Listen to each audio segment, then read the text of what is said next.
TFF na bodi ya ligi,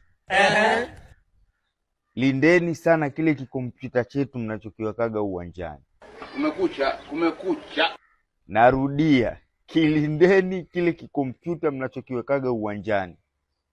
Haya madunduka haya kuna siku watakipiga mawe. Mpombe!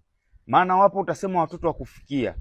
Usipowapa chakula unawatesa, ukiwapa chakula wanasema kidogo. Hii ni maajabu. Haya, sikia washanza milio, sikia hilo dunduka. Bodi ya ligi pamoja na TFF.